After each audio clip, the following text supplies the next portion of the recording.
Midsommar is a misunderstood movie, and in this video, I'm going to tell you why.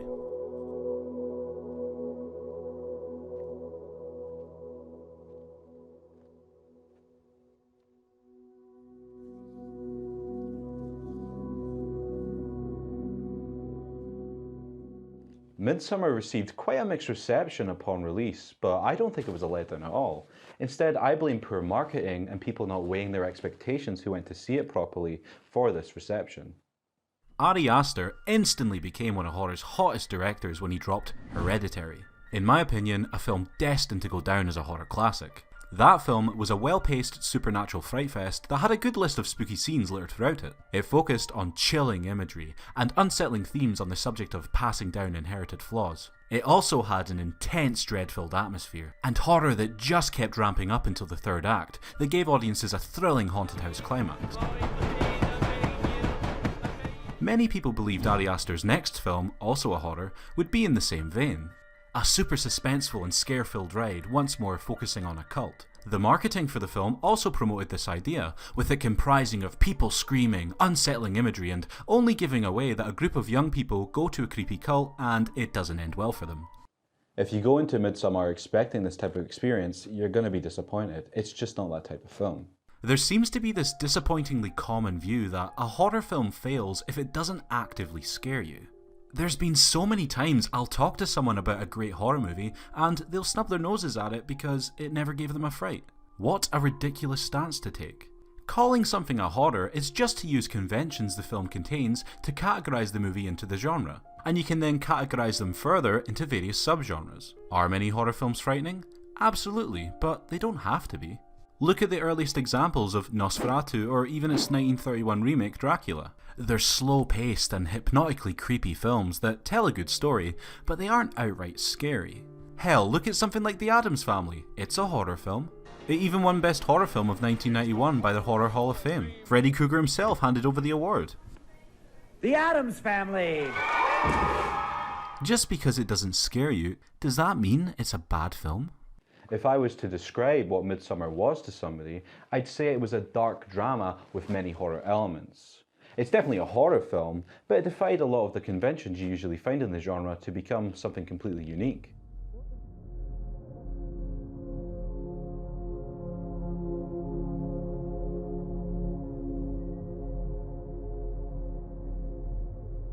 Ari Aster actually intended for it to be a much more straightforward horror film. But after going through his own breakup, he incorporated the feelings and challenges he went through to expand the film into the magnificent beast it became. Midsommar follows two characters, Danny and Christian, in the midst of relationship trouble.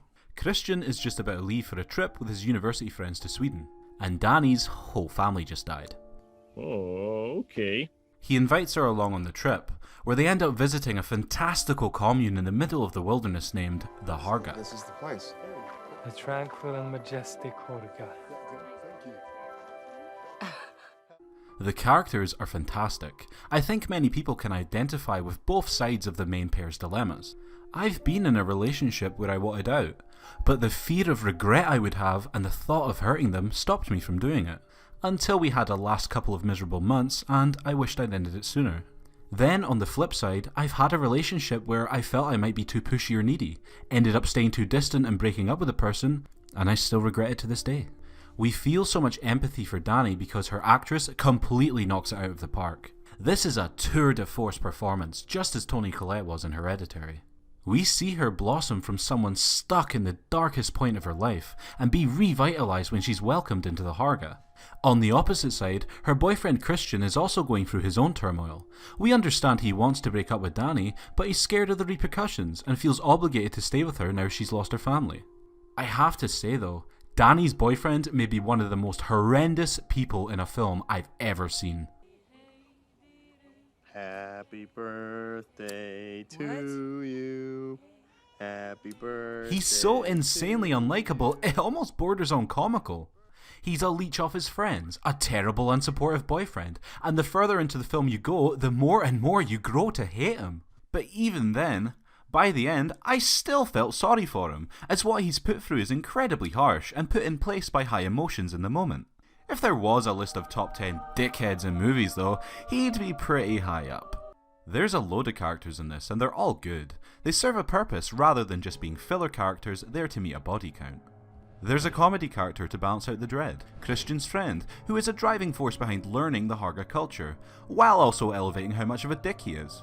And a young couple who reject the acts they see, in contrast to the main group who are more fascinated and entranced by them.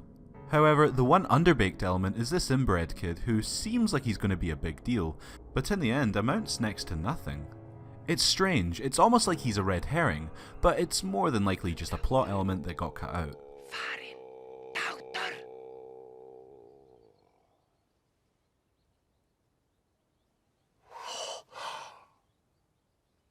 The film is long, but because you're caught in this trance of how magical the journey is, you'll never be bored. There's always something interesting to find out, strange ceremonies and rituals being undertaken, or character drama to keep you invested.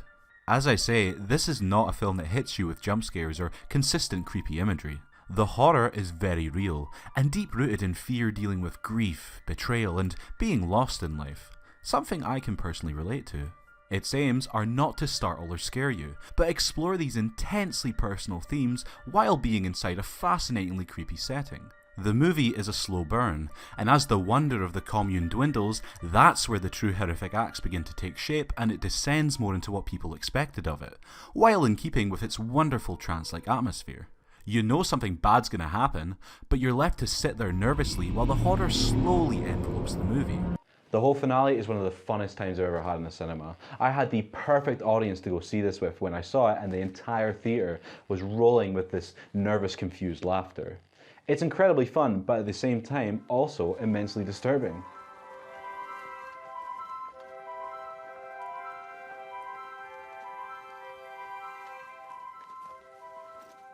Oh, thank you. Midsommar may be one of the brightest, most colourful horror films ever made. The first moment you enter the commune is like being washed over by an ocean of pure bliss. This is in stark contrast of the opening scenes of the film, which are more of what you'd find in a typical horror film. It's dark, gloomy, and almost completely shot at nighttime, which helps elevate the feelings our main characters go through. Simply put, it's a gorgeous movie, and an absolute delight for anyone who loves to take in breathtaking cinematography.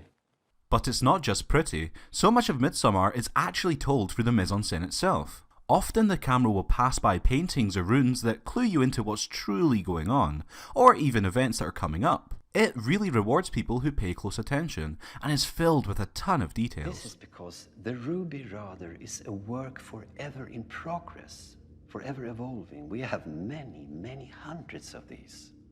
The world building is incredibly impressive.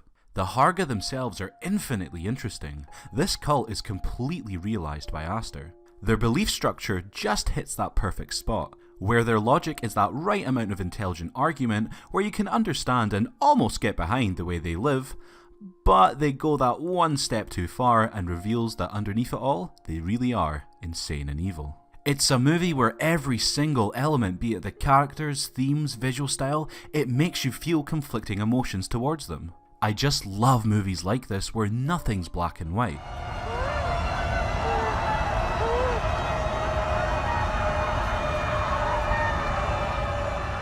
The soundtrack may also be one of my favourite horror movie scores of all time.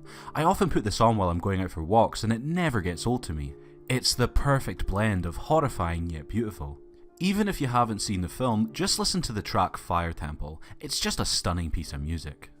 I could honestly sit here for hours and go into detail about every aspect I love about Midsommar. It's an amazing movie. It's the kind of film I wish I could live in. If you watched it when it came out and were disappointed, I'd recommend going in again now, without the pre-notions of what it was meant to be in your head at release. And if you're someone who's not seen it at all, I highly recommend you do. Just make sure you go in with the right mindset.